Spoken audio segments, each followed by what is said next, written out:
190, 190, 190, 180, 190, 180, 190, 190, 190, 190, 200, 192, 192, 200, 2 and a quarter, 2 to 2 and a quarter, 2 and a quarter, 2 and a quarter, 2 and a quarter, 2 and a quarter, 2 and a quarter, 2 and a quarter, 2 to 2 and a quarter, 2 and a quarter, yes or no, last call, 2 and a quarter, 2 and a quarter, 2 and a quarter, 2 and a quarter, 2 and a quarter, 2 and a quarter, 2 and a quarter, 2 and a quarter, sold, $200, 455.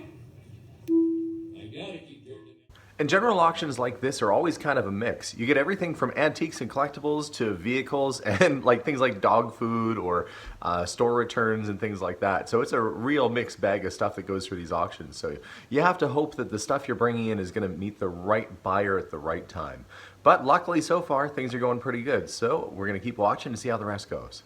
Thomas Edison, voice recorder. Who's got 300, 300, 200, 40, 50, 45, 50, now 60, 50, 60, 50, 60, 50, 60, 50, 60, 50, 60, 50, Too late. 60 on the net. 70. 70, 70, 70, 70, 70, 70, 65, 70, 65, 70. 55, 70, 70, 70, 70, 70, 70, 70, 70, 70, 65, 70. 65, 70, now 75, 75, 75, 80, 75, 80, got me, 80, got me, 80, got me, 80, got me, 80, got me, $80, $80. 75, $80, 80, now 85. 85, 90, 90, 85, 90, 90, 90, where is the voice recorder? 85, 90, 85, 90, 90, 90, 85, 90, 90, 90, 85, 90, 90, 90, 85, 90, 85, 90, 90, 90, 90, 85, 90, last call, 85, 90, sold, 85, 171. Lot number 502. We got a 1950s vintage Coca-Cola cooler with a tray. She's a beauty. Who's got 300? I got 80 everywhere. 90, 85, 90, 85, 90, 90, 90, and now 100, 90, 100, 90, 100, 100, 110, 110, 110, 110, 110, 110, 110, 110, 110, 120, 120, 120, 110, 120, 110, 120, 120, 120, 120, 110, 120, 120, 120, 30, 130, 130, 120, 130, 130, 130, 120, 30, give me 30, give me 30, give me 30. No kind of money for that Coca-Cola cooler in that kind of condition. 120, 130, 120, 30, 40, 130, 40, 40, 40, 130, 40, 40, 40, 40, 130, 40. You go a long ways to find one not rusted out. 130, 140, 130, 140, 140, 130, 40, 40, 40, 130, 40, 40, 40, 130, 40, 40, 40. Last call, 130, 140. Now 50, 150, 150. Lend him $10, man. It has an inner tray. Open that up. It's got the inner 150, 160. 150, 160, 150, 160, 150, 160, 150, 160. 150, 160, 150, 160, 150, 160. Do you know how to open it? 170, 160 on the net, 170, 160, 170 in excellent condition, 160, 170, 170, 170, 170, last call, 160 on the net, 170, 170, 170, 160, 70, 70, 70, 160, 70, sold, $160, 77.51. Lot number 503, we got an antique gas kitchen counter water pump. 140, 150, 160, 170, 170, 180, 190, 190, 200, 2 and a quarter. 2 and a quarter, 2 and a quarter, 2 and a quarter, 2 and a quarter. Absentees on. 2 and a quarter, 2 and a quarter, 2 and a quarter, 2 and a quarter, 2 and a quarter, 2 and a quarter. 2 and a quarter, 2 and a quarter, yes or no. Last call. 2 and a quarter, 2 and a quarter, 2 and a quarter, 2 and a quarter, 2 and a quarter. Now half. 2 and a quarter, 2 and a half, 2 and a quarter, 2 and a half, now nets on. 2 and a quarter, 2 and a half, 2 and a quarter, 2 and a half, 2 and a quarter, 2 and a half. 2 and a quarter, 2 and a half, 2 and a half. Kind of an unusual looking one. 2 and a quarter, 2 and a half. 2 and a quarter, 2 and a half, 2 and a quarter, 2 and a half. Last call, 2 and a quarter, 2 and a half, 2 and a quarter, half. Sold. 2 and a quarter, 73, 76. But I'm blown away. $225 for that. Considering I had it in the shop for $49.99, that makes up for the loss that I had on that bicycle of $200. So things sometimes balance out at auction. So let's see what else is going on. 44, got a rare vintage Edmonton, Maine, capital city soda crate with models. Who's got 50, 50, 11, 50, 45, 55, 45, 55, 45, 55, 65, 55, 65, 55, 55, 55, 55, 65, 75, 75, 75, 65, 75, how about 70? 70, 70, now 5, 75, 75, 75, 70 bid, 75, 70 bid, 75, 75, 70 bid, 75, 75. Now 80, 75, 80, 80, 75, 80, sold, 75, 73, 76. And I'm super happy with how things went. The bids kept coming and coming all night long. We ended up making about $2,000 off of today's sale. That money is going to go straight into buying some fantastic vintage oil and gas signs, which I have coming on Tuesday, so the timing couldn't be better. So all in all, I'm pretty happy with how things turned out at the auction. Some things went much higher than expected, while other things like the bicycle went a little bit lower. But that said, it's still money that's back in the bank that I can use for some new product this week, and I've got some really cool stuff on the way too. So thanks again for tuning in, guys. Don't forget to subscribe. You can also like us on Facebook, check us out on Instagram at Curiosity Inc. YEG, or our website www.curiosityedmonton.ca. Thanks so much for tuning in, and we'll see you guys soon. Bye for now.